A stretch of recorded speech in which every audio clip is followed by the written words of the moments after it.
Hello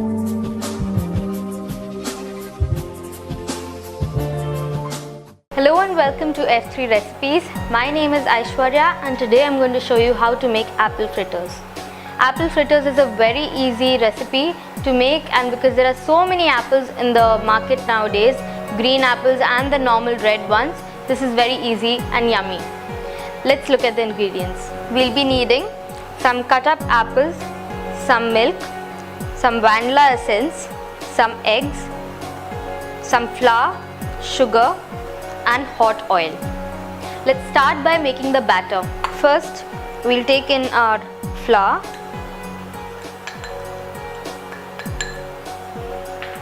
Ideally, you can use, the cake flour, the self-rising one, but I'm just using the normal one. Some sugar,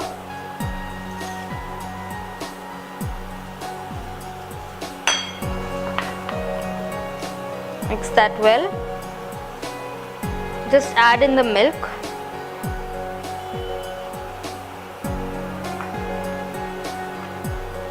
And the eggs.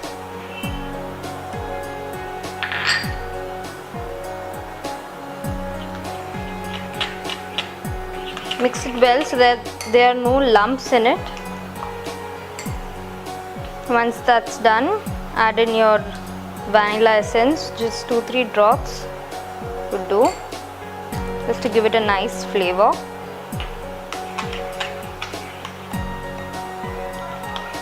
If you want this to be really nice and fluffy, just add in some baking soda or baking powder.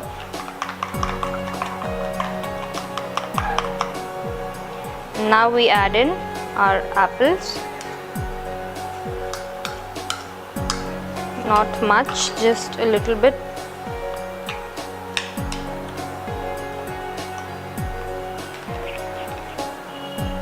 Now that my oil is nice and hot, we are going to directly plunge the batter into the hot oil. Be careful when you do this.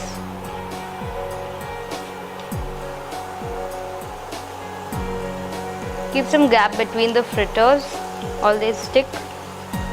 And keep in mind that the pan should be really hot so they don't stick.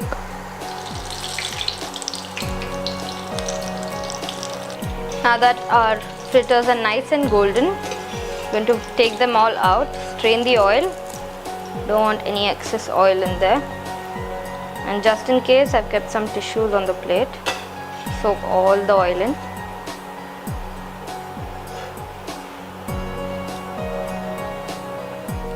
Okay, so now that our apple fritters are all done, I'm going to garnish it with some cut up apples. These fritters really taste like cake. Their base and their batter is very cake-like, vanilla cake-like. And I'm going to garnish it with some honey. Just drizzle it around. Like so. So here we have it, our apple fritters are all ready. Today we are going to make lemon apple juice. This juice is very yummy and very healthy. So let's look at the ingredients. We'll need some honey, sugar, lemon, cut up apples, salt and water. Let's start by heating our pan. Now we're going to add in our apples. We're going to let it cook for some time. Once it starts sizzling, we're going to add in our honey.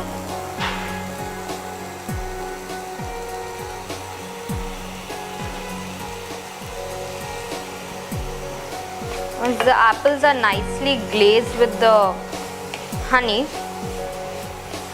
we're going to reduce the flame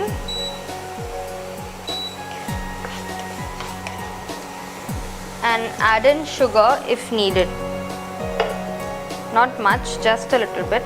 So with this, what happens is that our apples get caramelized with the sugar and the honey and it gives a nice roasted apple flavor.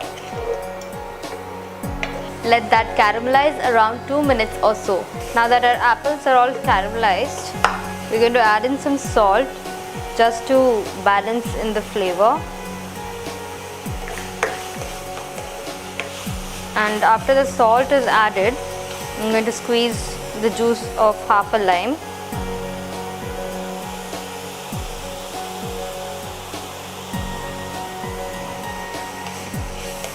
Once the lime is in, it gives a really nice aroma. And once that's done, we're going to add in our water. Let that cook for around 10 to 15 minutes so that the apples get soggy and start to break inside the juice. If it's not breaking down, you can just add some water to it and blend it in the mixer, or just mash it with some, like a spatula or so. The whole idea is to just make it into a juice. Once that is done, we are going to let this cool, and once it cools, we are going to serve it. So I'm going to put off the flame. If you want to speed the procedure, just add in some ice cubes so that it comes really cold rather than having a hot juice. This juice is now ready, and it's okay if the ice cubes are more, because after all this is just a juice and you have to cool it down. It's more like a squash, so once the juice goes in, it's going to melt the ice. So here we have it. Our lime apple juice is all ready. Today we are going to be making cheesy mushroom chicken. This recipe is very easy. Now let's look at the ingredients. We'll need some mushrooms, some baby corns, some grated cheese, chili flakes, pepper, salt, some seasoning, that's some garlic powder, some oil and chicken. We'll start by heating our pan and heating our oil. We're going to add in around 3 tablespoons of oil and let that heat so it's nice and hot. Now that our oil is hot, we're going to add in our mushroom, baby corns. We're going to saute it for around 2 to 3 minutes.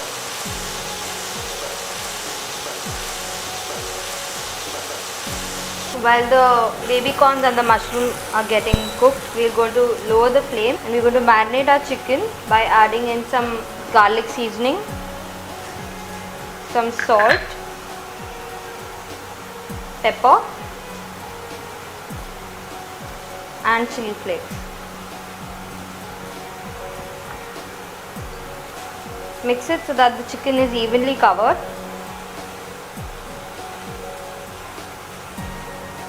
I'm going to add some more of garlic.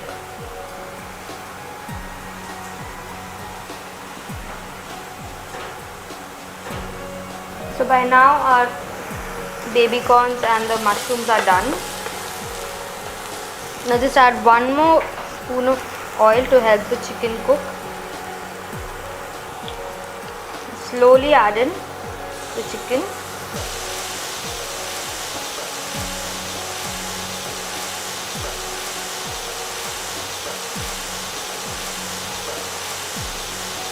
Okay, now that the chicken is done, as you can see, it's become a bit brown and golden, and very gently going to add some cheese. Not much, as we don't want the pan to get burnt with it. This starts to melt.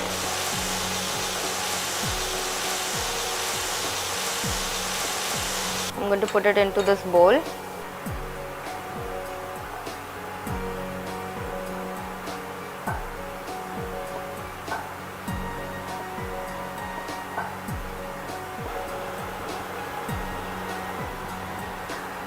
We're going to garnish it with our cheese.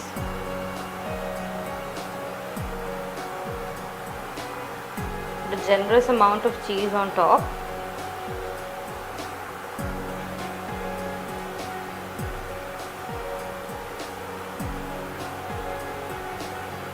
Put some pepper on top, the cheese, to season the cheese as well. Some chili flakes.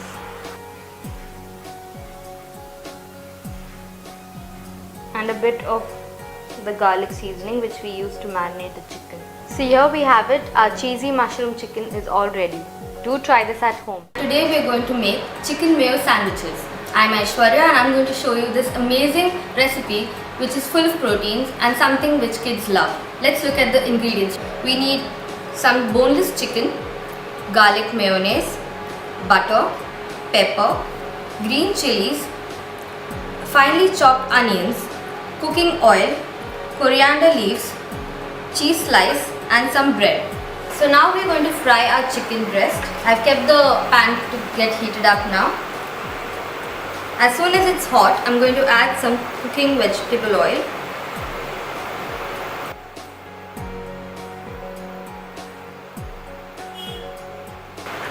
Once that's nice and hot, we're going to add in our chicken breast and let that fry till the time it's really beautiful and golden brown. Fry the chicken on both sides till it's nice and golden brown. Now that we've fried this chicken for around 5 to 7 minutes, it's nice and golden brown. Let's take it into our cutting board.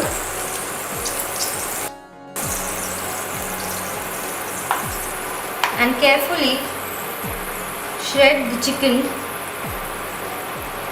It's either your choice to make them chunky or if you want them to be like really shredded pieces.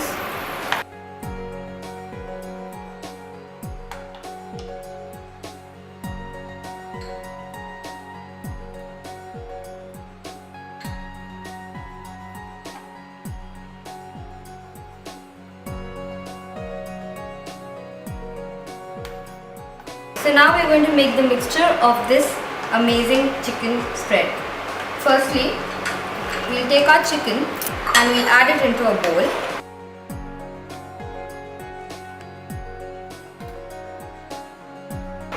And then I'm going to take some garlic mayonnaise, mix it together well so that all the chicken pieces are evenly covered.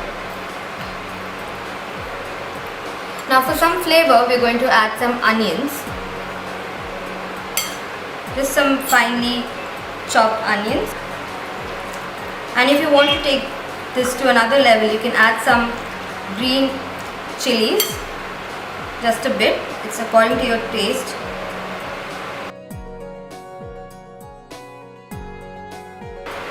Now we're going to add our pepper.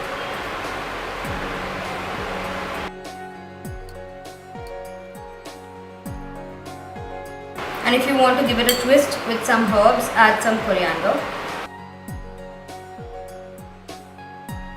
This spread is something that you can keep in the fridge for a very long time and you can use it for about a week or so, and it goes along with everything. If it's brisket or if it's just a sandwich or even something like a Subway, it just goes really well with everything.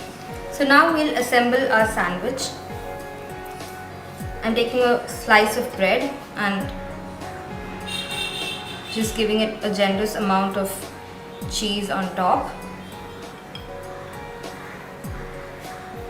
This is a very filling sandwich.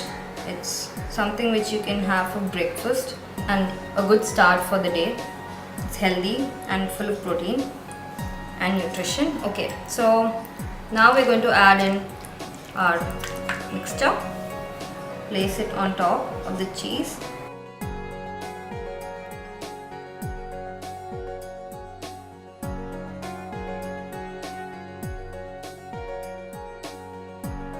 If you want, you can put another layer of cheese on top just to make it a little more filling. Kids usually love cheese, so it's something that they'll really like, and because it has chicken, it's something that they will really love to eat.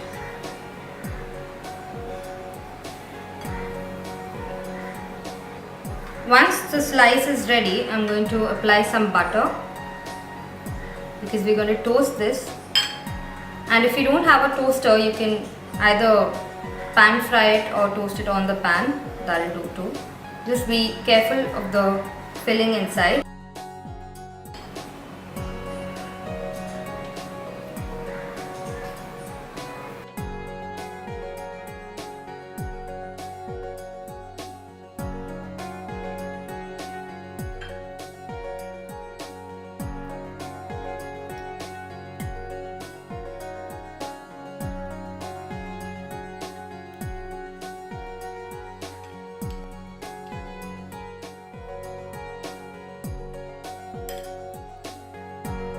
we're going to let that toast for some time. So let's check if our sandwiches are ready. Oh. Let's take them into a plate.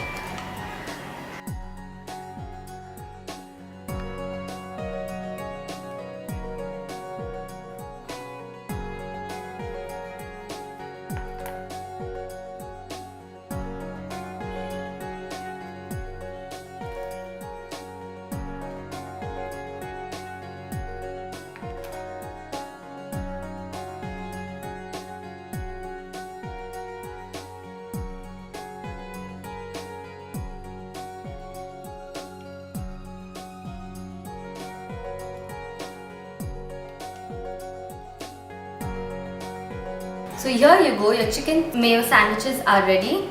Do try it at home. Today I'm going to show you how to make chocolate fudge. This is an easy and yet very yummy chocolate dish, which is just, has a very less amount of ingredients. So let's look at them. We need some condensed milk, some compound chocolate and just some butter. We're going to start by keeping a pan on the stove, adding our condensed milk in.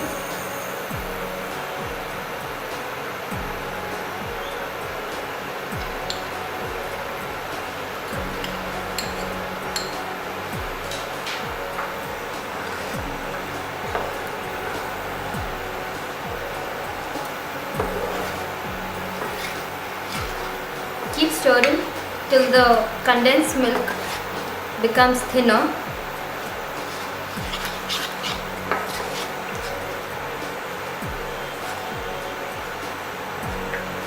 And now add equal parts of chocolate.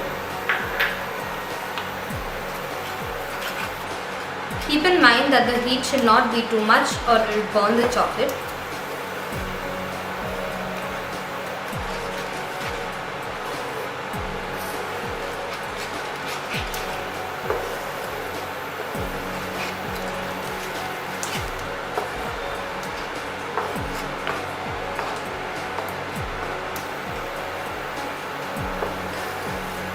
Now we'll add in some dry fruits to make this fudge a little more rich.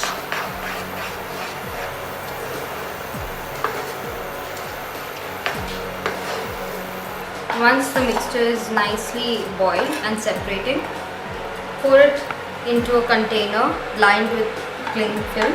Be very careful as this mixture is really hot at this point.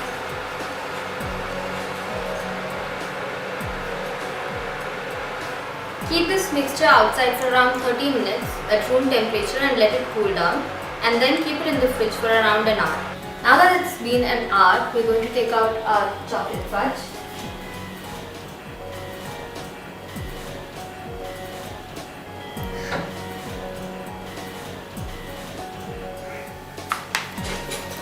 Now with the help of the cling film, we'll pull out our fudge.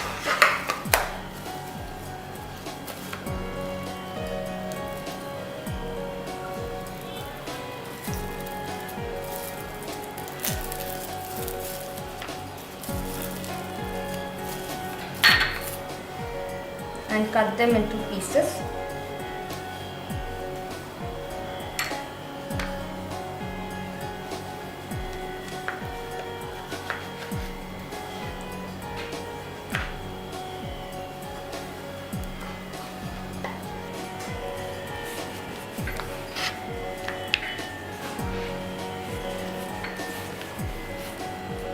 Once we are done cutting them, now to garnish them, I'm going to roll them in some cocoa powder. So what this does is, all the extra sweetness goes into the bitter cocoa and it balances it well and also makes it look very yummy.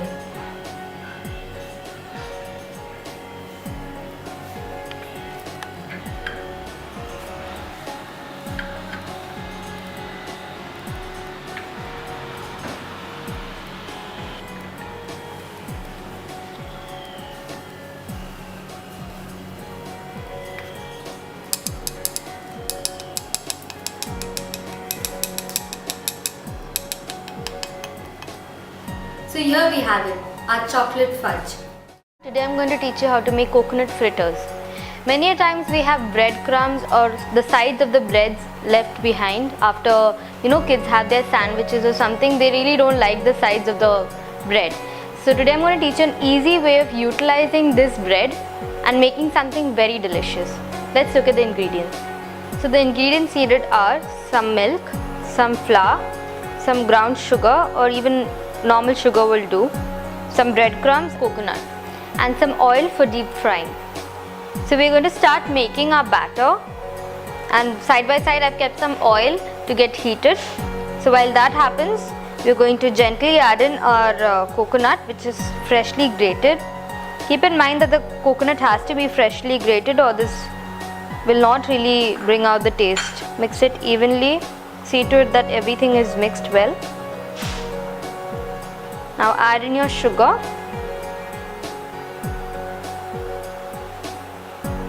Add in some milk. This is a quick and easy snack which goes really well with tea and looks really pretty once it's done. Mix it till the time the whole batter is nice and moist, not too watery. We don't want it to be watery. Now add some flour in to bind everything inside and mix it evenly so there are no lumps. You wouldn't want any lumps in your mouth when you're eating this because it's very unappetizing. Take care when you're making the batter.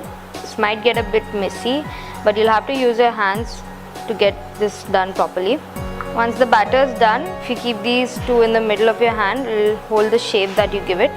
Our oil is getting nice and hot now.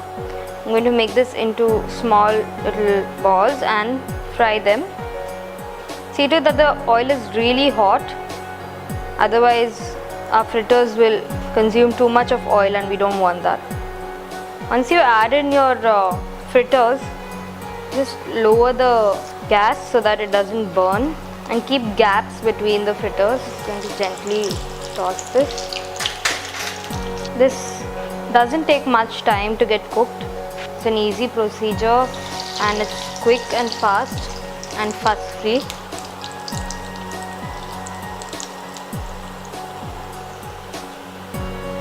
Our first fritter is done really well, nice and golden brown. If you don't want it to be this brown, you could, toss it before.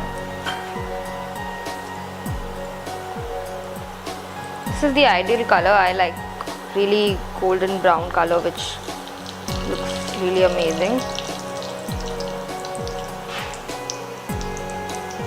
So our coconut fritters are all ready and we're going to start garnishing it. So I have some powdered sugar right here. Just going to drizzle this on top of it and that's it.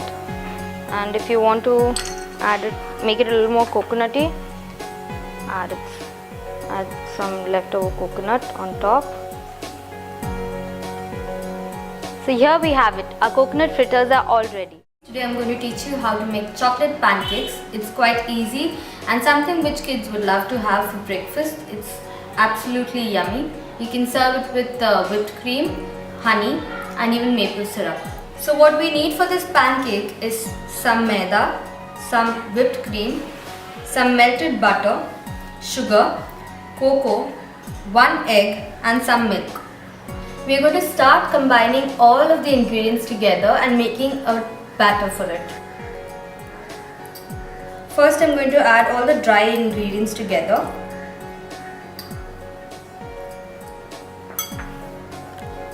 Now I'll add some cocoa. Mix it well.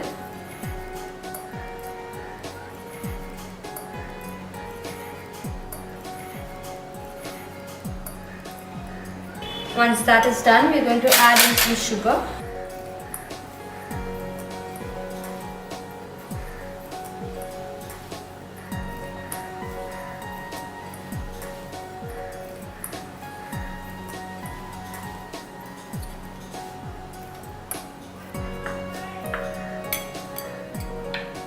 Our egg,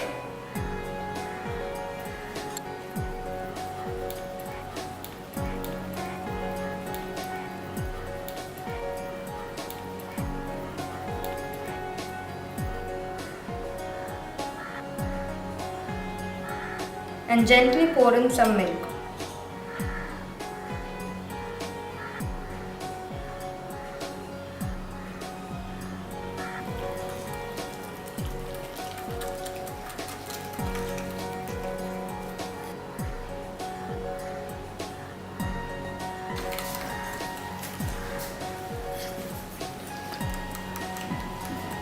Add in some butter.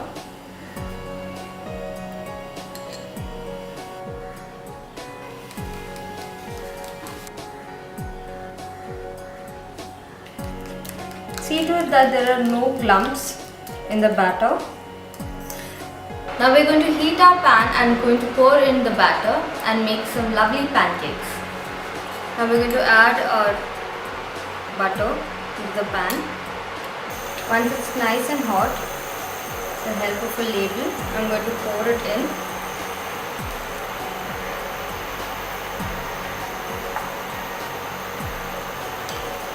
And let it cook till you see small bubbles coming on top of it.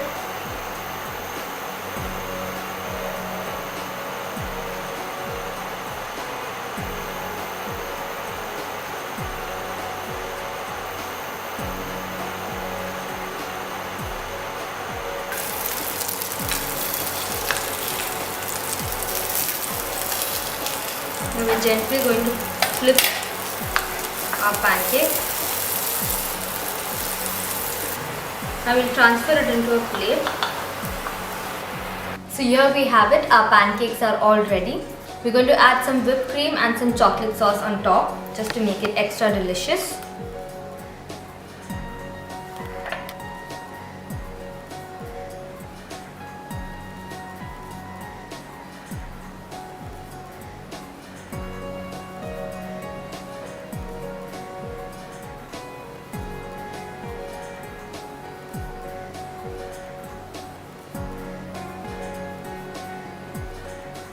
So here we have it, our pancakes are all ready. Today I'm going to teach you how to make chocolate vanilla mousse. These are two mousses which we are going to combine together, and we are going to make this just with a very few amount of ingredients. Let's look at them. So here I have my vanilla whipped cream, which is just some whipped cream to which I've added a little bit of vanilla essence, some chocolate sauce or melted chocolate will do, and some whipped cream. Now what we're going to do is we're going to add in our chocolate sauce into our whipped cream, and we're going to mix that.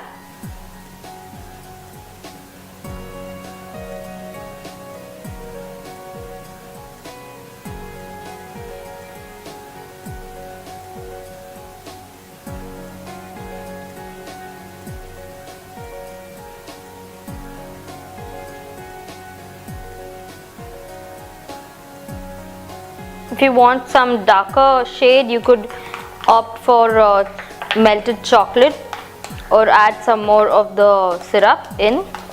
I'd go with this nice brown cream color. So before we start to put this in, I'm going to take my glass and we're just going to run the chocolate sauce on the sides like so, and let that drip down. We're going to gently take our mousse into a piping bag.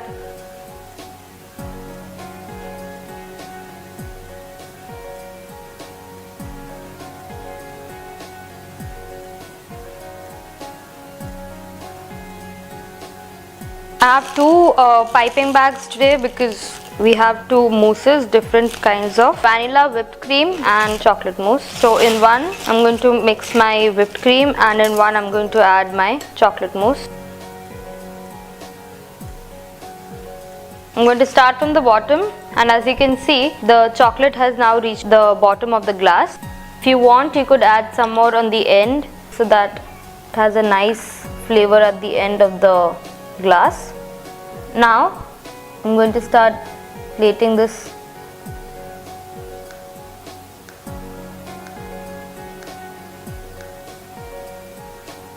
After one layer is done, add the second layer of whipped cream on top like so.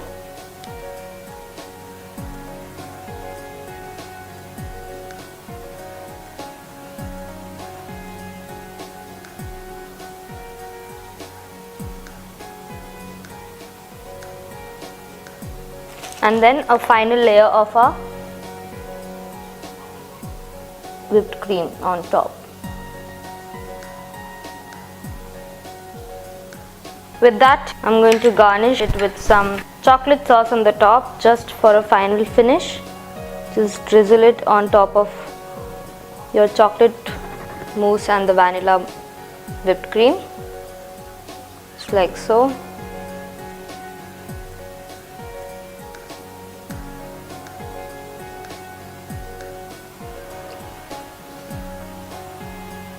could add in some more if you like. So here we have it, our chocolate vanilla mousse is all ready. Today I'm going to show you how to make chocolate mousse. This is probably the easiest recipe you'll ever come across with the most minimal ingredients. Let's look at them. All we'll be needing is some chocolate, dark chocolate that is, which I will melt in the microwave, some whipped cream and just some chocolate shavings for garnishing. Now we're going to melt the chocolate in the microwave oven for around 1 minute.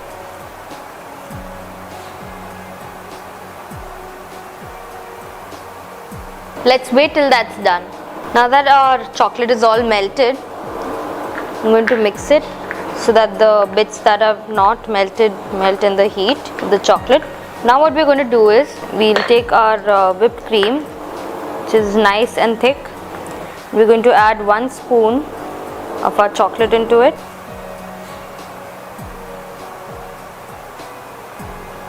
As the chocolate is added into the whipped cream, you will notice that it starts to get a little thicker.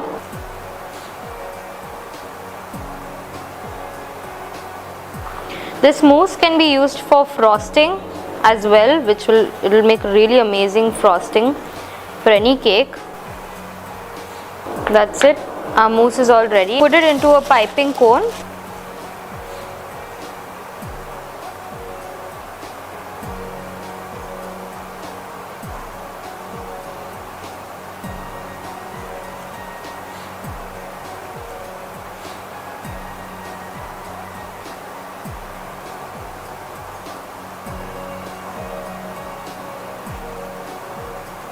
Now we're going to pipe it into a glass, but before we do that, I'm going to add some chocolate shavings on the bottom.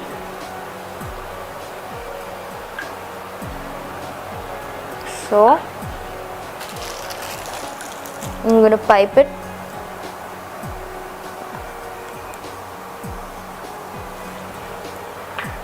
Put another layer of the chocolate.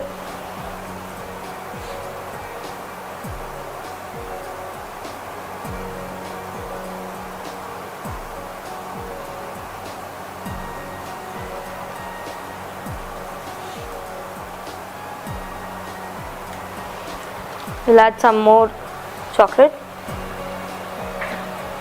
This chocolate is completely optional, but it just makes the mousse much more richer.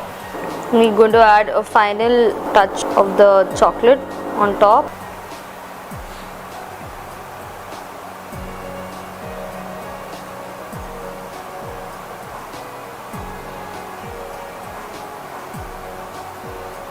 Now we're going to garnish it with some chocolate sauce.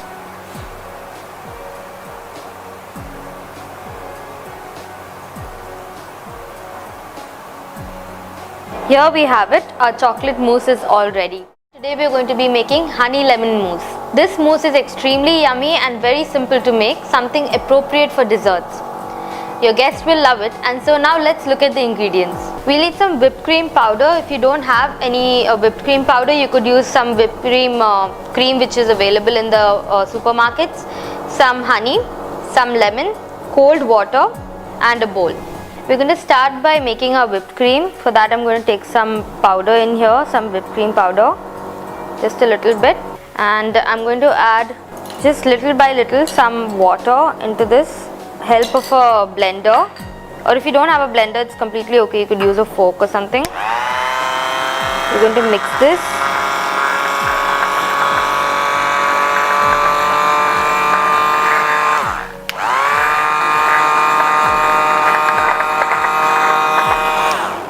And to this we are going to add a spoon of water, and I'm going to blend it in with the use of a fork. Beat it like really fast.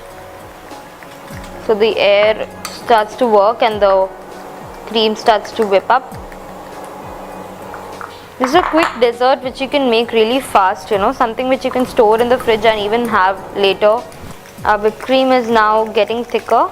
So now that our whipped cream is done, it starts to leave trails on the whipped cream itself. So we're going to know if it's done by tilting the bowl like so, and if the whipped cream doesn't fall, it's completely done well.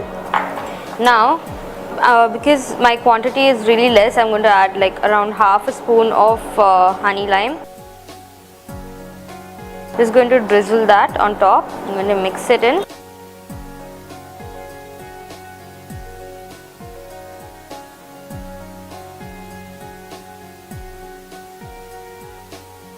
Once that is done, I'm going to take my lime. I'm going to cut that and squeeze lemon into it. Not a lot, we don't want this to be really sour. Whip the whipped cream really fast so that everything blends in. That's it, our whipped cream and our mousse is now done.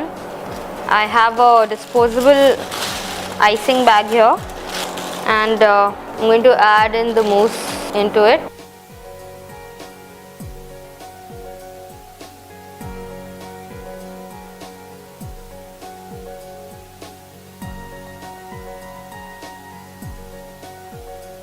So once our mousse is into the piping bag, we are going to take our shot glass and we are gently going to fill it.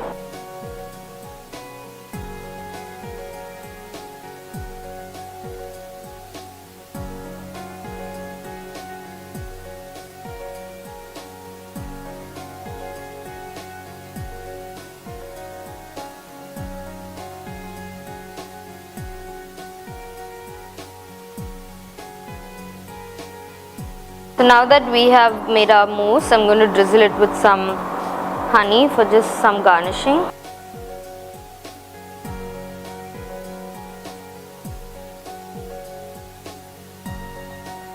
Once that's done, we're going to garnish it with one lime. That's it. Our honey lemon mousse is all ready. Today I'm going to be teaching you how to make garlic bread. Garlic bread is something which everyone really loves and everyone enjoys it. Something that is very common in nowadays fast food, you know. It's a very easy recipe. Now let's look at the ingredients. We'll be needing some chili flakes, some minced garlic, butter, oregano and bread.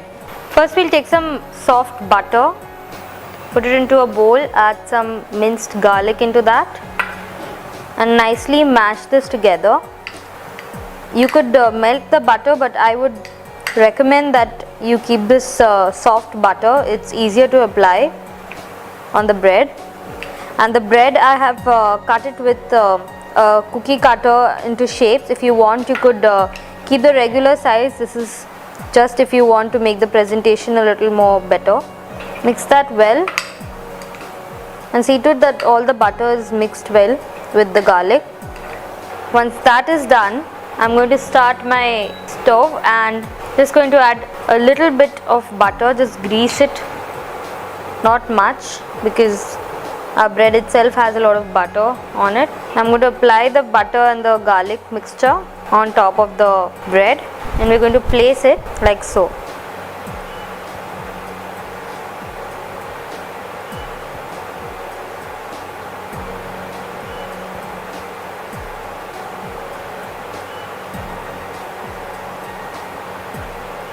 Add some oregano, some chili flakes,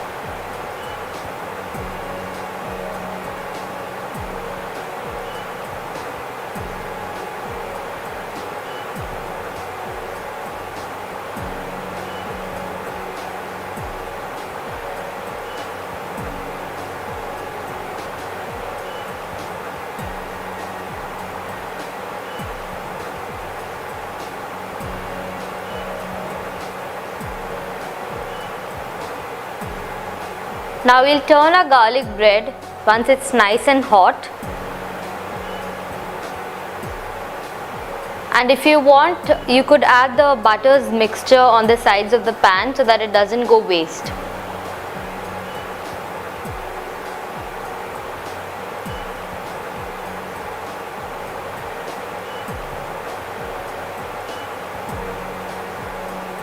Now we'll take our garlic bread from the pan into our serving plate.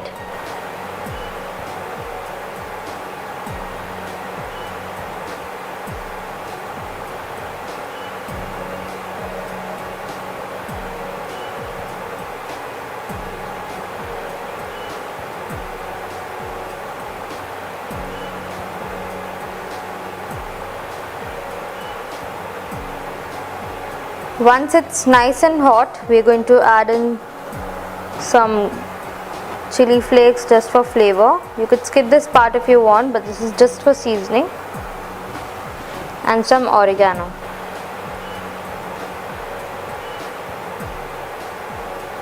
So here we have it, our garlic bread is all ready.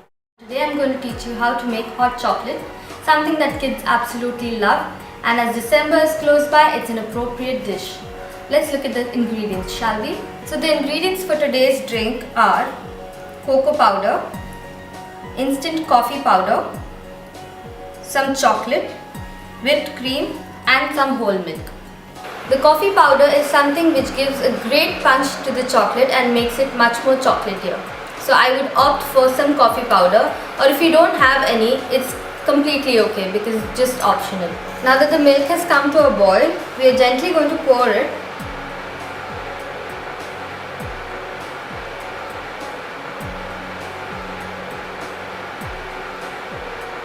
Let's keep the milk still as it is for around 20 seconds or so that the heat of the milk may completely melt the chocolate and make infuse with the milk and make a great flavor.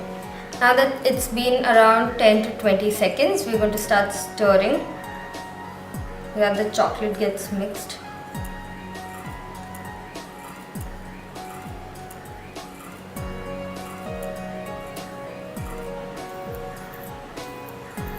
So now we'll pour our hot chocolate into the glass.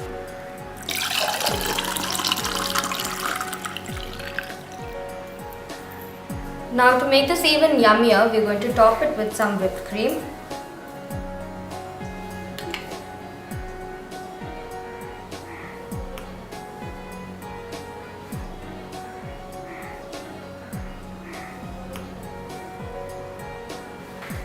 And sprinkle some cocoa over it.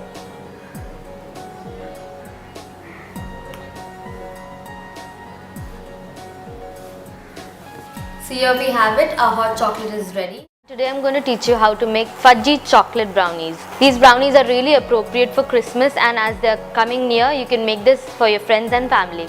Let's look at the ingredients. For this recipe, we'll be needing some sugar, baking soda, baking powder, some cocoa powder, 1 tablespoon vanilla essence, 150 grams of butter, 250 grams of chocolate, 2 eggs, 1 cup of milk and 180 grams of maida or all-purpose flour. We're first going to start by heating our water. I have a double boiler here. If you don't have one, just keep one utensil on top of the other. Just see to it that the water doesn't boil and come into the bowl, as it will completely mess up the chocolate.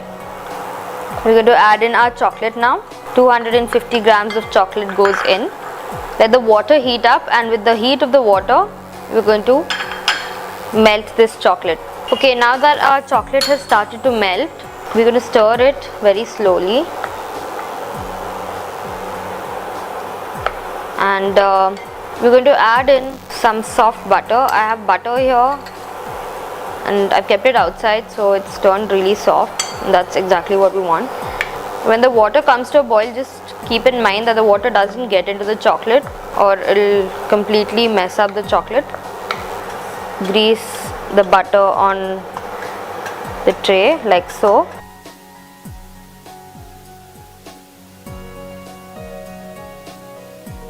Evenly spread it, so you don't want a lot of butter on one side or it's going to completely ruin the brownie, the outer layer. So I'm going to add in some all-purpose flour and just spread it like so. Once it starts to melt, we're going to add in the rest of our butter. and stir that.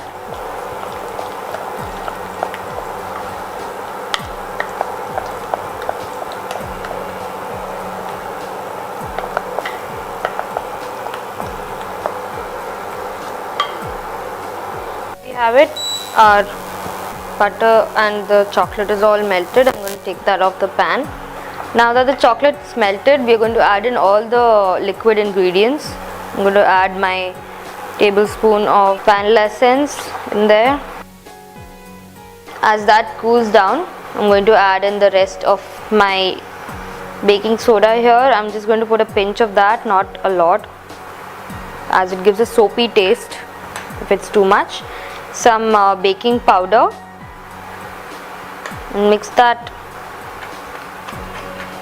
well into the all-purpose flour. Now we're going to add our cocoa.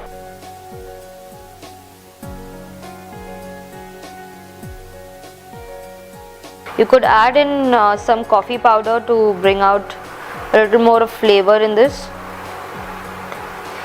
Okay, so we're going to mix that well.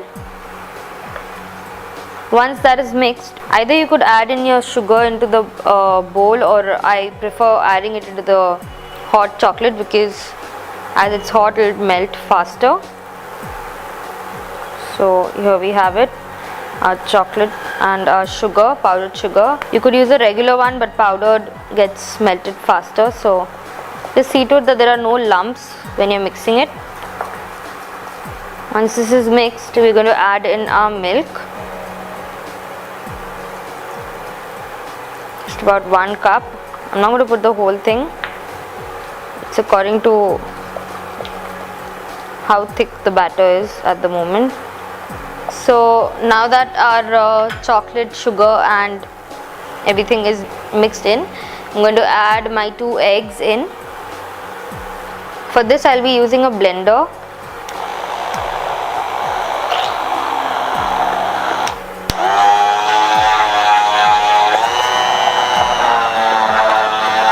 Mixture is completely done. The wet ingredients are all done. Going to add in the dry ingredients very slowly. Be careful. Just a little.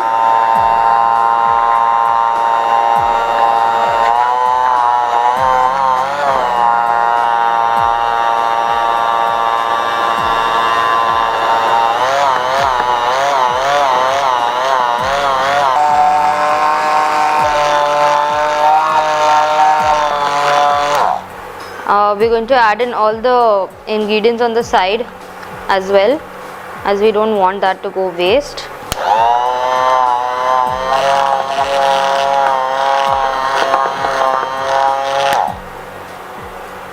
Just going to add in my rest of the sugar.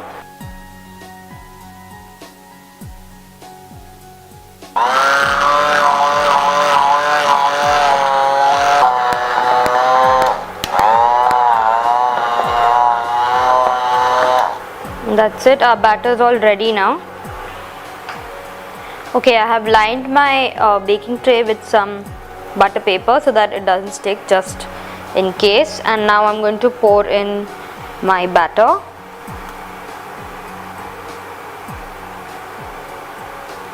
Just equally spread it, it will go on its own.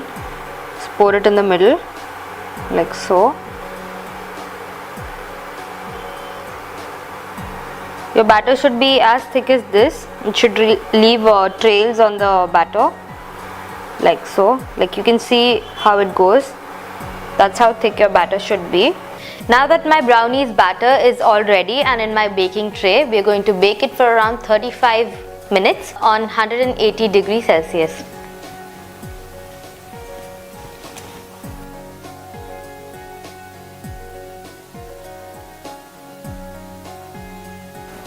Now let's wait for around 35 minutes. Now that our 35 minutes are done, we are going to check on the brownie.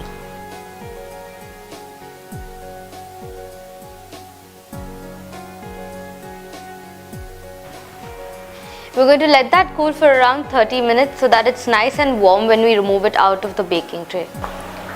Now that our brownie is all done,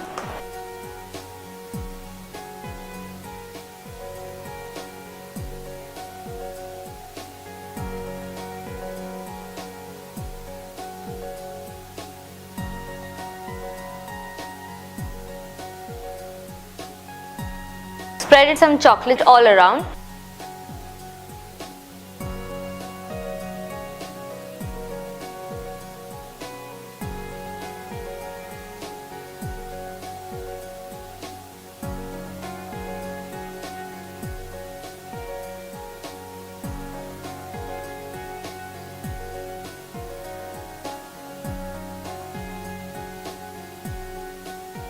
Now we'll grate some chocolate shavings on top of this.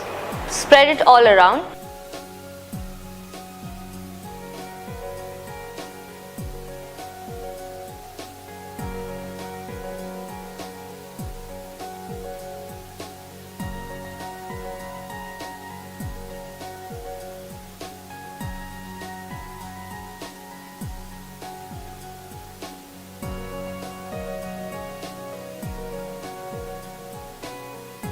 And now pour some chocolate sauce on it.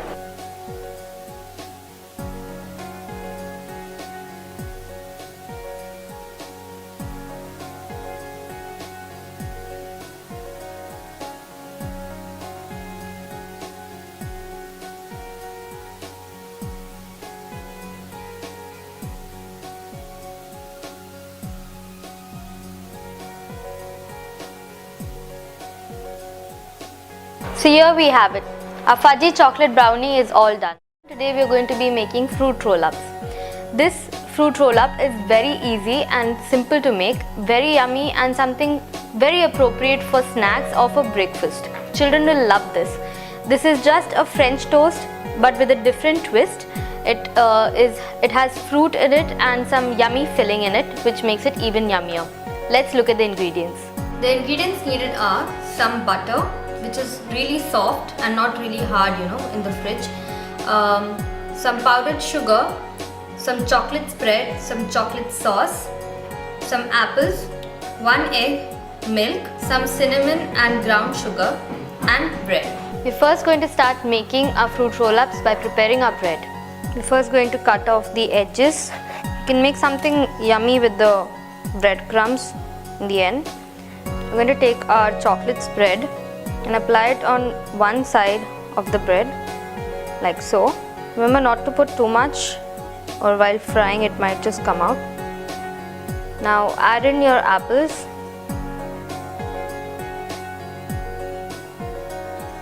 And gently roll them in like so. Once this is done, I'm going to take a bowl and I'm going to add 1 egg to it.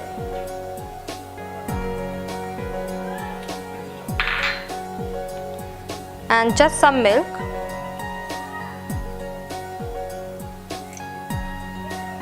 The basic French toast mixture which you usually make at home for breakfast, it's exactly the same. Mix this well so that the milk and the eggs may become a good batter. Now gently add in some powdered sugar. It's not necessary to have powdered sugar, but it just makes the procedure much more faster and is less time consuming. And we're going to start heating our pan. When the pan gets hot, we're going to add in our butter. This can be made in oil, but with butter it has an extra richness to it, adds more flavor. And now what we're going to do is we're going to roll our mixture and we're going to seal the downward part so that it gets completely sealed and it doesn't open up later. Let that fry. Be very gentle when you're rolling the bread in it.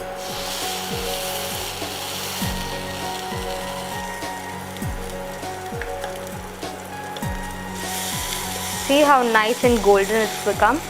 That's exactly the color we want. Be a little careful when you're rolling this. And fry it from all sides evenly. That's one fruit roll up that's ready. Let it cool before you roll it in the cinnamon and sugar mixture. That's nice and brown. It's very important that the edges are well cooked or it's just going to come out. So my fruit roll ups are all ready. We're going to take it and roll it in our cinnamon and sugar coating just for little presentation. This is optional, completely optional. If you want, you can do this. If you don't want, it's completely okay. But the cinnamon gives it, a spicy flavor. This can make a really yummy, Christmas morning breakfast. And we're going to pour some chocolate sauce on the top. If you don't have chocolate sauce, it's completely okay. This is just for presentation. I'm going to pour in our chocolate sauce.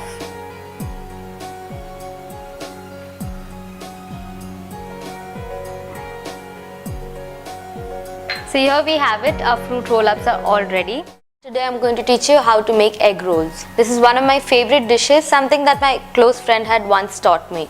So let's start making this. We'll need some chili flakes, some mixed vegetables. I have some onion, capsicum, some carrots, some oregano, some oil, pepper, salt and 2 eggs. We'll start making the omelette by preparing the batter. I'm going to start by breaking 2 eggs in a bowl.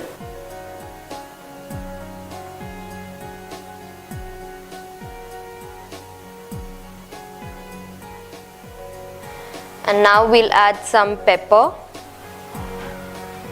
some salt, some chili flakes and some oregano. Mix it.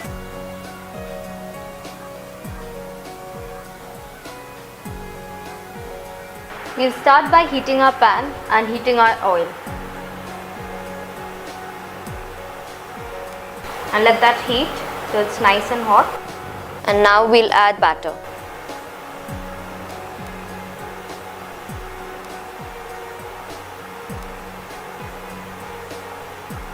And now we'll add some vegetables. I have some onion, capsicum, some carrots.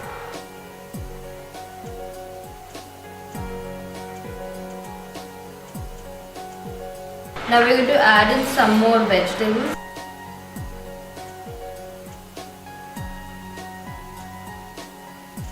Instead of vegetables, you can add anything you want.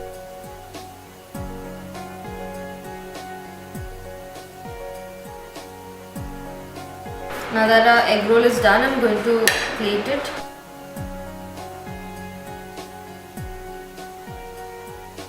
Now we're going to cut the omelette.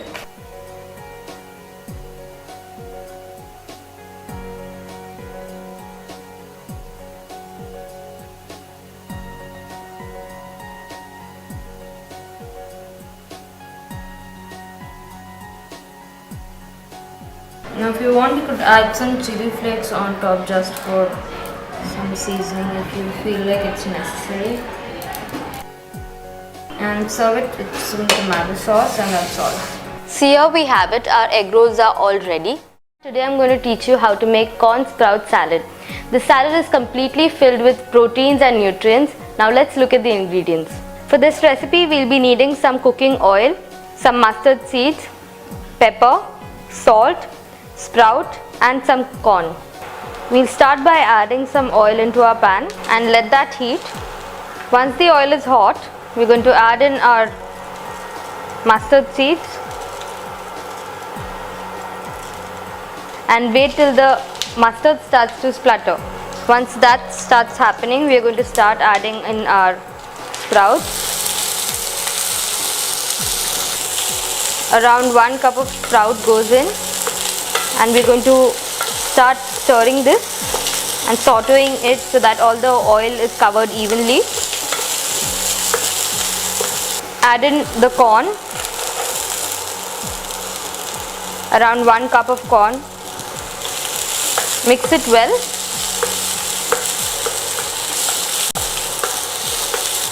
At this point you could add in chili flakes, parsley or something, anything you like.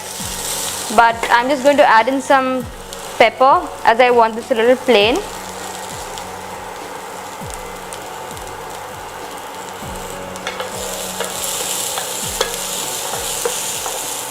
Keep sauteing it for around 10 minutes till the sprouts and the corn are well cooked. I'm going to add in my salt.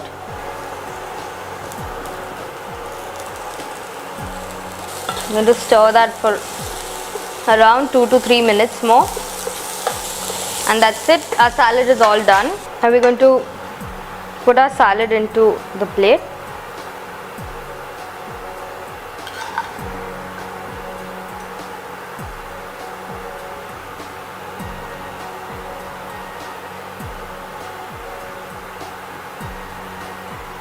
I'm going to add some chili flakes on top of that, just for some extra seasoning.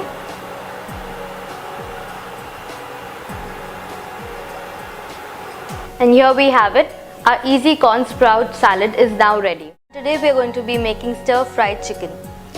The ingredients we'll be needing for this recipe are some julienne cut carrots, some capsicums, some onions, butter, coriander, salt, pepper, cabbage and chicken.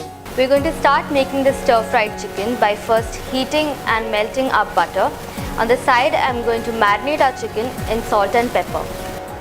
We're going to add in our butter,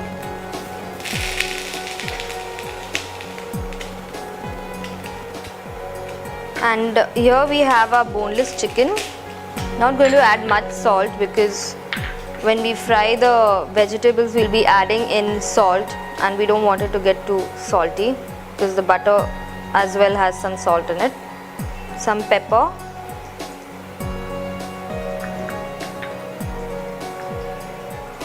now that our butter has melted, we're first going to add in our carrots,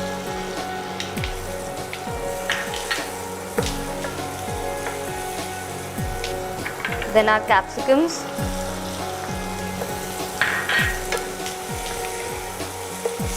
onion, and we don't want this to cook completely, we want it to be a little crunchy, so don't let it get really cooked. Now we'll add in some salt, not much because the chicken itself has some salt in it, some pepper,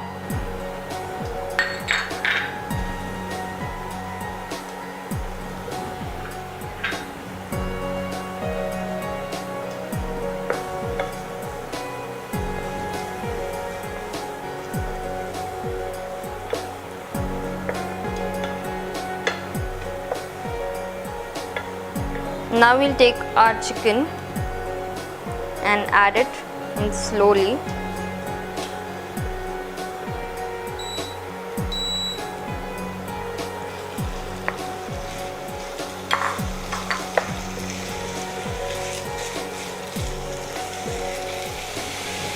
Once we add the chicken and it gives out water, we're going to add in our cabbage for some extra crunch.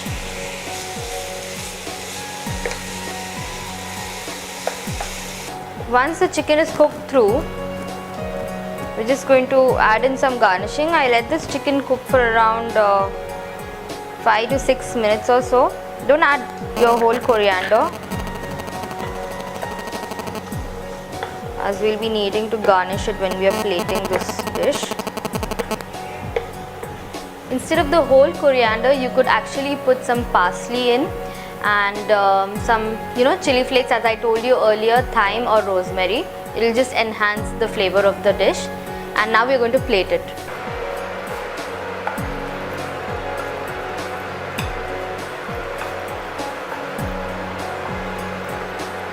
Coriander. I want to keep it really plain, but this is a very good side dish for any dinner or lunch, and it's also kind of like a salad. So here we have it. Our stir-fried chicken is all ready. Today we are going to be making spicy chicken pizza. This pizza is very appropriate for lunch and dinner. Let's look at the ingredients. We'll be needing some grated cheese, some baby corn, some tomatoes, oil, salt, pizza sauce, pepper, some seasoning, chicken, chili flakes. I have some vegetable here that was sauteed in oil, pepper and salt, and a pizza base. We are going to start by sauteing our chicken in the pan. So let's heat our oil. I'm going to start by putting 2 spoons of oil, not much. We just want the chicken to be coated with oil, not fried in it. Now we're going to add in our chicken. I've cut these into thin pieces so that we can spread them evenly. and that the whole pizza is not covered with the whole chicken. Now I'm going to add in some pepper, some salt, some chili flakes and 1 spoon of the pizza sauce.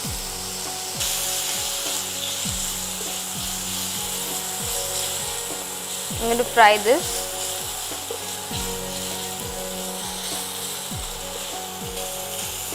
If you want, you could add some more.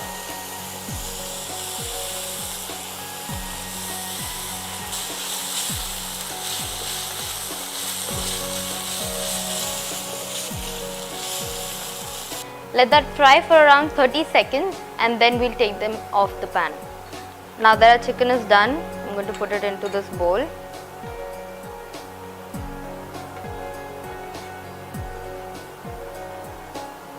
Okay, now we're going to assemble our pizza. I'm going to take this grill and place my base on it. Apply a generous amount of sauce on top.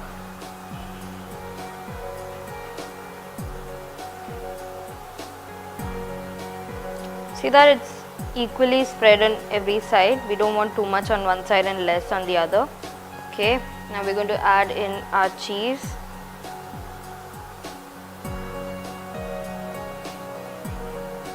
I'm putting a lot of cheese in this. That becomes really gooey. But keep some aside as we'll drizzle some cheese on top of the chicken as well. Now I'm going to take my vegetables. I'm going to put it on top of this. Not too much, just a little. I have some baby corn right here. I'm going to put that as well. Some tomatoes. This is going to be a very filling pizza as it is having a lot of toppings on it. Now our chicken on the top. We've not let it cook completely because it's going to go back in the oven, so it'll cook there as well.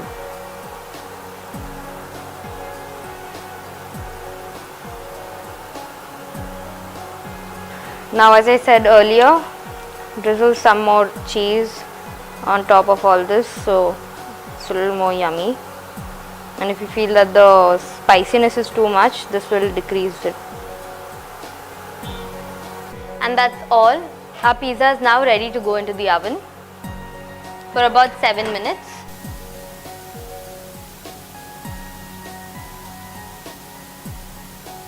Let that cook for around 7 minutes. Now that 7 minutes are done, let's check our pizza.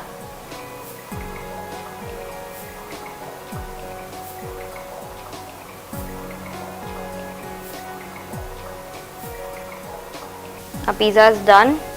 The cheese has melted. I'm just going to transfer this into our cutting board. So now to season this, we're going to take some chili flakes, as the name says it all. We're going to make it spicy.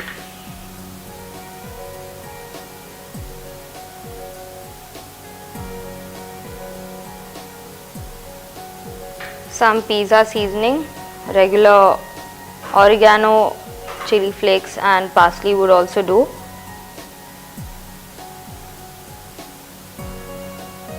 So here we have it, a spicy chicken pizza is all ready.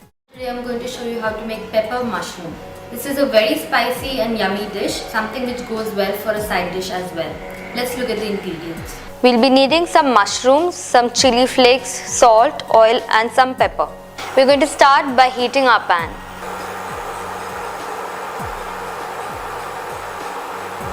For this recipe, we have to make sure that the pan is really hot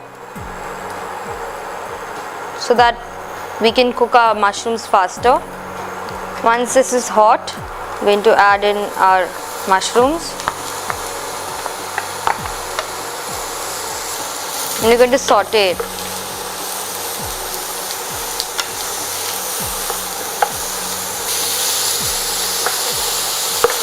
Once the mushrooms start cooking, we're going to add in our salt,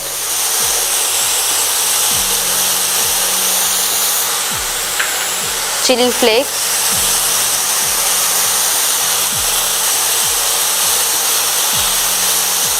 and some pepper.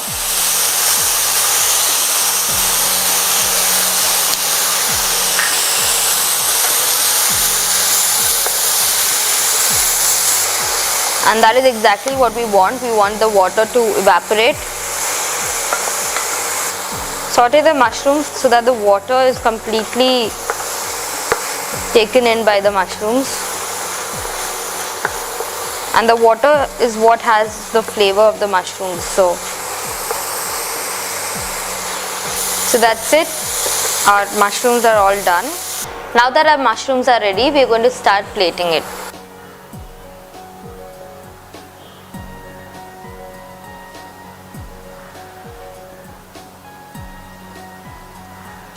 We are going to garnish our pepper mushrooms now.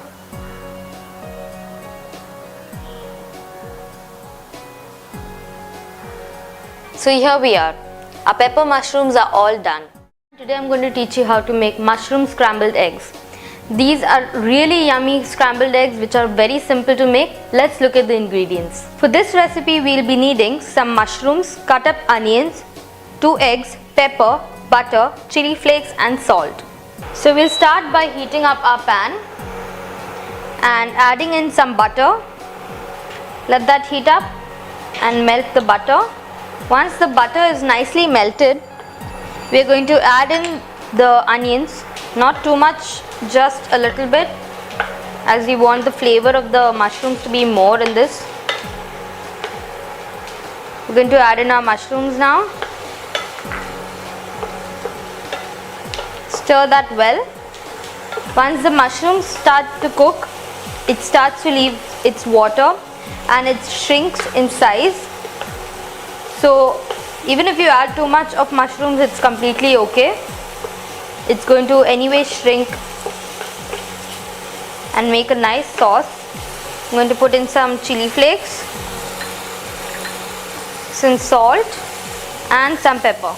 Not too much pepper as we have chili flakes right there. Now that the water started to escape, we are going to quickly put in our eggs. But before we put in the eggs, I'm going to beat it nicely. Keep mixing this nicely so that all the juice and the mushroom gets sauteed well with the eggs and make a nice scrambled egg. Keep mixing this, and if you feel like you could add some more pepper in the end, not too much, just a bit. Give it a final saute. Now plate our scrambled eggs. Now you could top it off with some cheese, grated cheese on the top. Just put it in the microwave for some time so that the cheese melts. And after we plate this, we are going to garnish it with some chili flakes.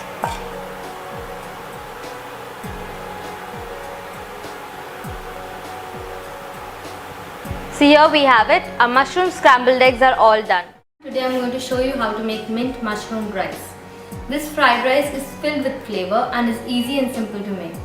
So let's look at the ingredients. So for this fried rice we'll be needing some cooked rice, butter, black pepper powder, salt, a mixture of garlic, butter and mint, and some mushrooms. We're going to start making this fried rice by adding our mixture into a hot pan like so.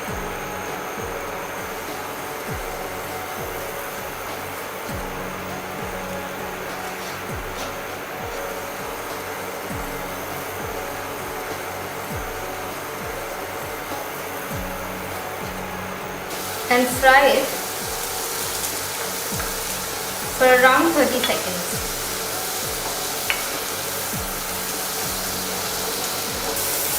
Now we're going to add in our mushrooms.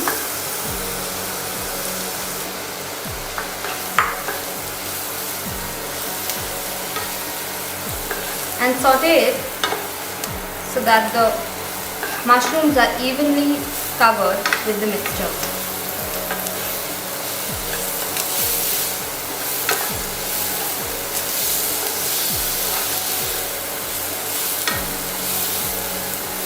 Leave the mushrooms as they are for about 2 minutes until the water from the mushroom evaporates.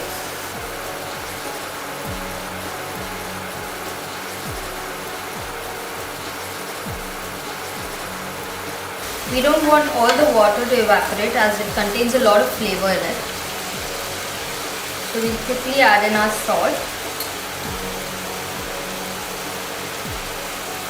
and a hint of black pepper.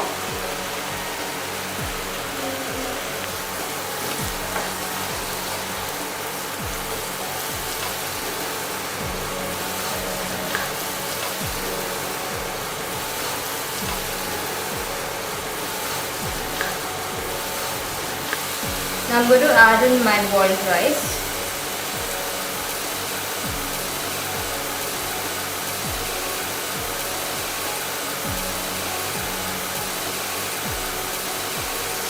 Saute this till the rice is completely and evenly covered in the gravy.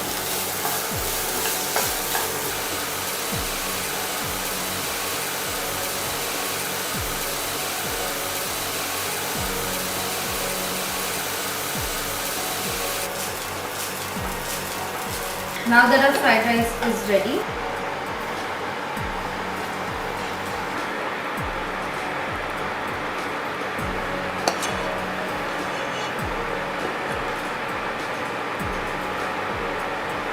so here we have it, a mint mushroom fried rice. Today I will be showing you how to make kiwi mousse. This is a very simple dessert and we are going to start making it. Let's look at the ingredients. All we'll be needing for this is some kiwi crush and some whipped cream. We're going to start by adding our crush into the whipped cream. Now if suppose your crush is too sweet, you could add some lime just to balance it out, because the whipped cream already has a lot of sweetness in it. I'll get too much of sweetness if you add something very sweet to it. So keep mixing it. Just add some more of the crush in. It's okay if you can't see any color, because the crush will give it a lot of flavor within. If you would like to enhance the color, you could add some some of the food colorings which you get in the market nowadays. But we're just going to keep it this way. And now we're going to pipe it into our glass. So first, before I pipe it, I want some of the crush on the bottom.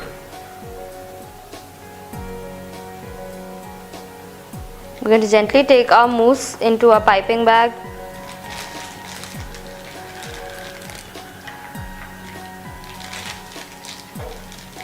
Push it down gently, and we're going to start piping it in.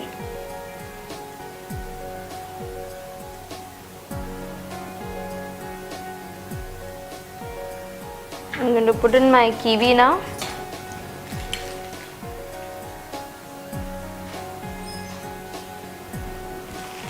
And then again our mousse goes in.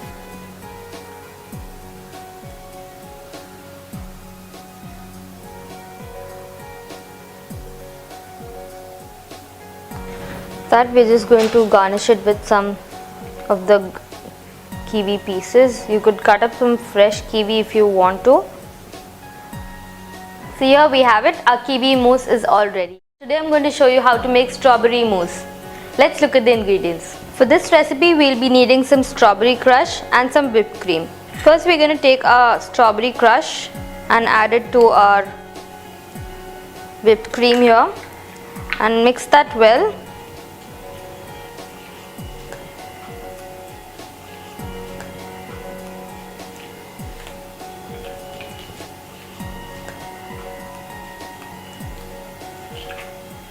After that, we're going to put it into our piping cone.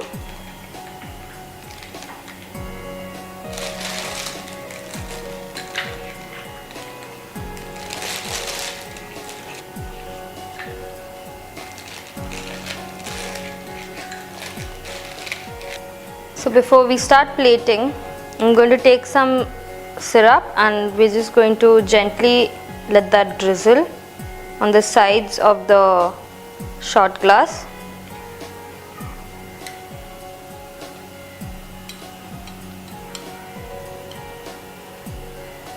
And as it goes down, it will settle on the base. Now we're going to pipe our mousse into this.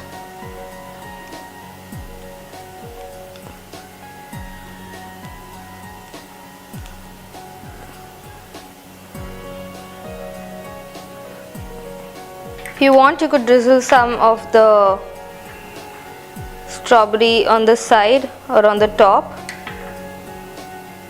like so.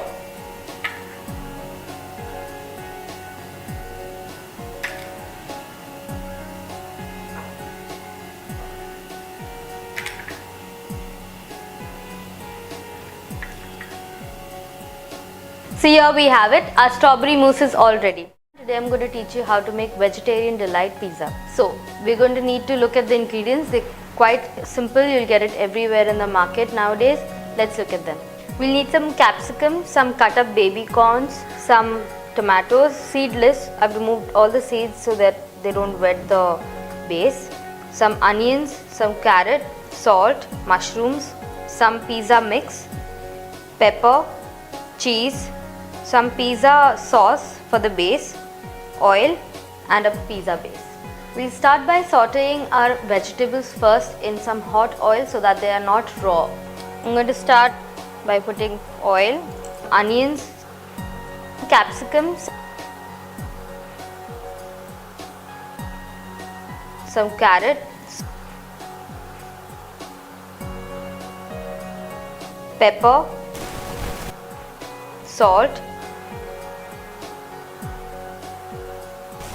Not too much salt, as the pizza base itself will have some salt in it and the cheese as well. I'm going to put it into this bowl.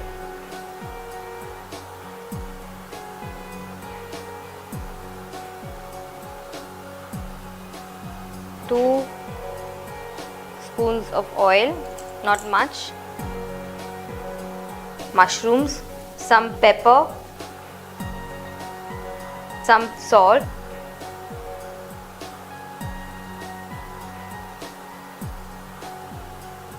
I'm going to put it into this bowl. Okay, now we're going to assemble our pizza. I'm going to take this grill and place my base on it. Apply a generous amount of sauce on top.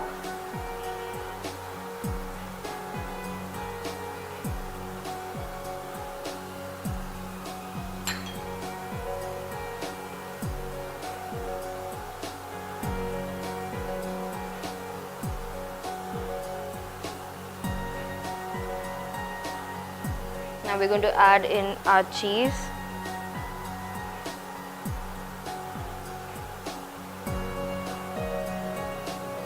I'm putting a lot of cheese in this, that becomes really gooey.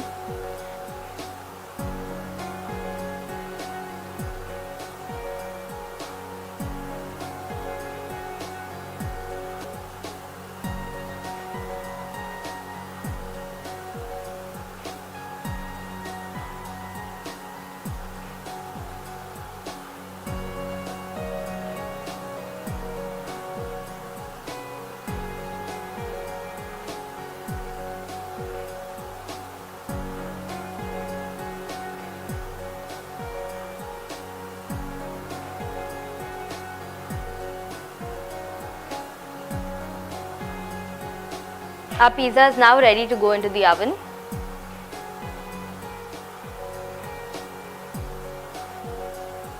So now that our 5 minutes are done, we're going to check on the pizza and see if it's all ready.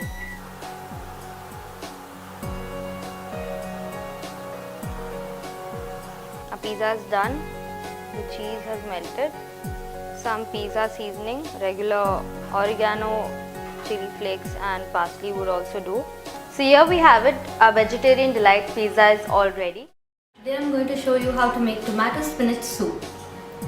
This soup is full of nutrients and it's really yummy and something which is more like a comfort food than the normal soup.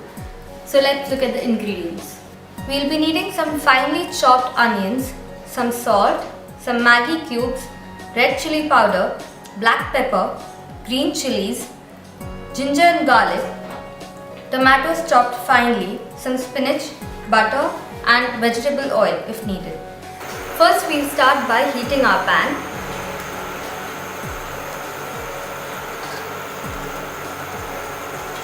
And we'll add in our butter. If in case you do not want to use butter, you can use vegetable cooking oil. The butter just gives it a little much more better flavor.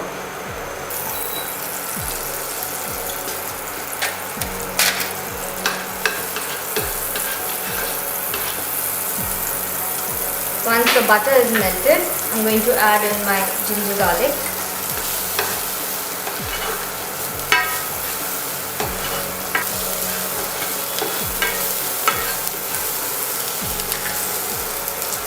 Then we'll add in our finely chopped onions.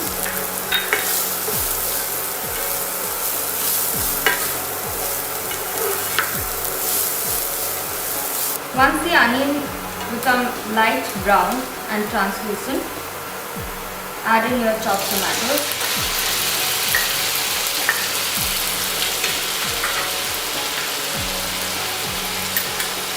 And a few green chilies.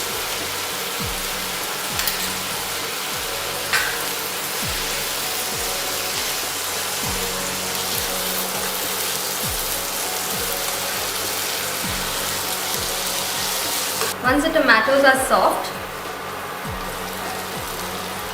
add in your black pepper,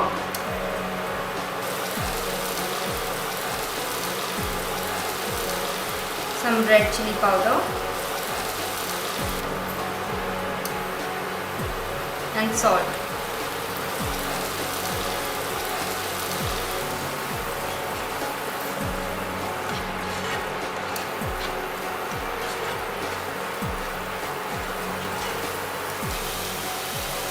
Now gently add in some Maggi cubes.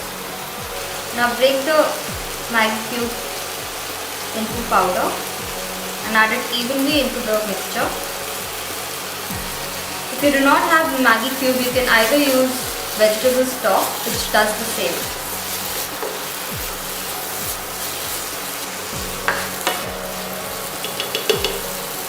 After the tomatoes are soft,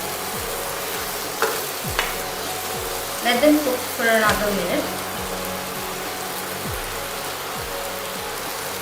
After a minute, add in some water.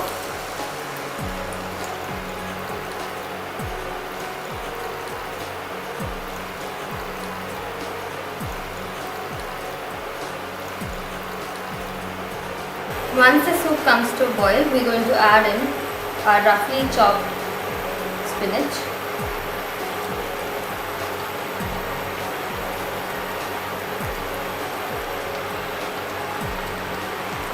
Now if you want, you could grind this soup so that it's a little more coarse, but I like it with the pieces in it.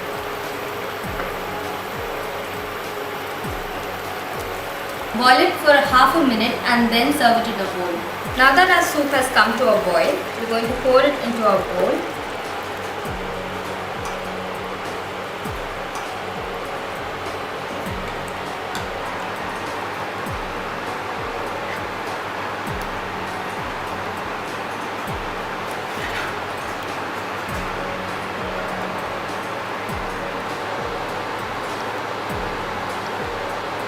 Here we have it, our tomato spinach soup. Quick and easy. Today I'm going to teach you how to make stuffed mushrooms. Stuffed mushrooms are something very yummy, and let's look at the ingredients now.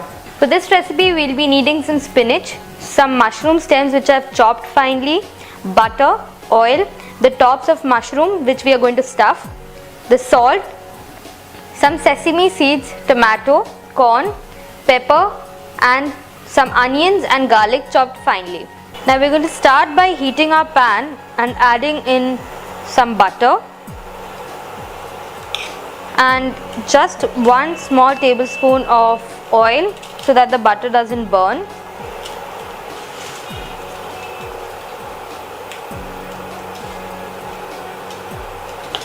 Once it's nicely melted, we're going to add in our onions and our garlic and saute it till it's nice and translucent. Once the onions start to get a little softer, we're going to add in our salt. Now when we add in the salt, what the onion does is it gives out its flavors and makes the gravy much more yummier. This gravy that we are making is what we're going to stuff into the mushroom. Now that my onions are nice and translucent, I'm going to add in some pepper.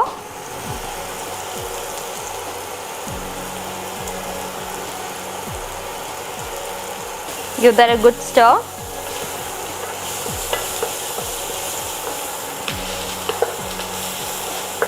Once that is done, we are going to add in our mushroom stems and our sweet corn.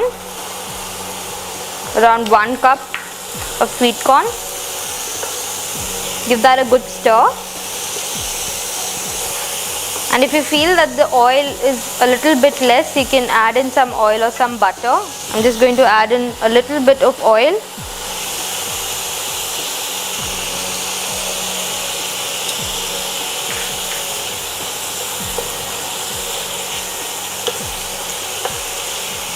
Once the mushroom starts giving out its water, we are going to add in the tomatoes.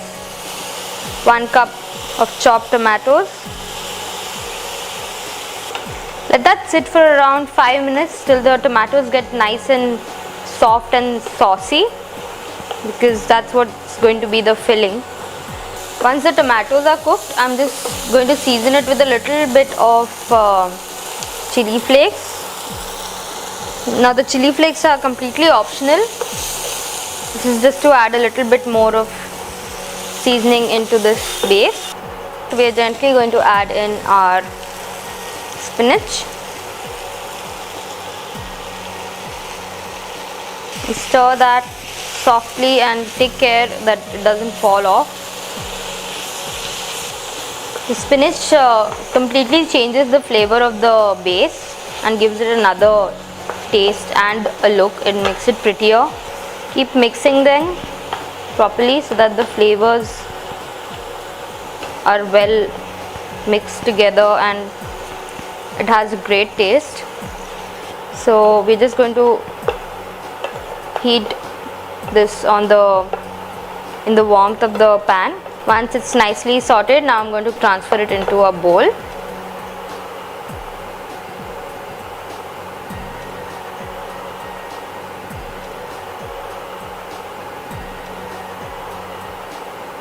Now we're going to take the same pan which we used for the sauce and we're going to fry the tops of the mushroom in that so that the flavor is not lost. So we'll start doing that. Add in your butter. Not too much, just a little bit so that you can fry your mushrooms well. Once that is done, I'm gently going to place the mushrooms on the pan like so.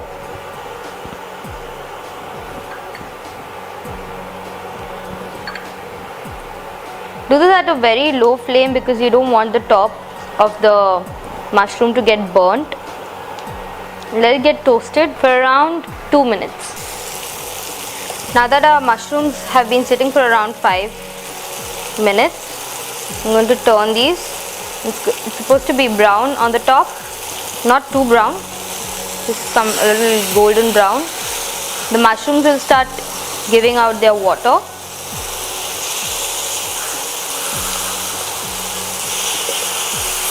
Turn them gently. Be careful when you do this. You want the mushrooms to get cooked in their own water so it doesn't leave the flavor. And once the water is all evaporated from the bottom, we'll turn it, and on a low flame we're going to do this. Don't want the mushroom to burn. On a very low flame, I'm going to start adding my filling in like so. Now if you want, you could add in some grated cheese on the top with some seasoning, which should make this even more yummier. Now we're going to add in the filling for the rest of the mushroom. Slowly and gently, you don't want it to fall on the pan. It's okay if it does, but don't want any of it to go waste. See to it that there are no vegetables that fall out of the pan. You want it all to be there. And as you can see, the mushrooms have their water in it now, so the water from the mushrooms will also help the vegetables get some more flavor.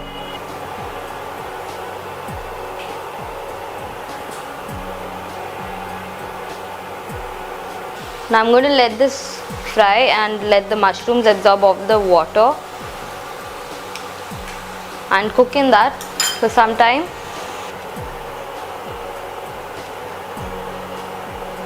Now I'm going to take my mushrooms into my plate.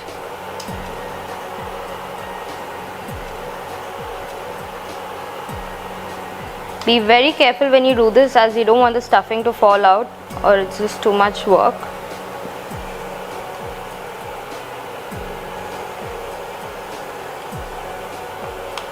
You could garnish this with some cheese if you like. Now we're going to garnish it with some chili flakes, just to add a little more spice to this. They look like small pots filled with vegetables. And now we're going to add our sesame on top. It gives a nice mild flavor.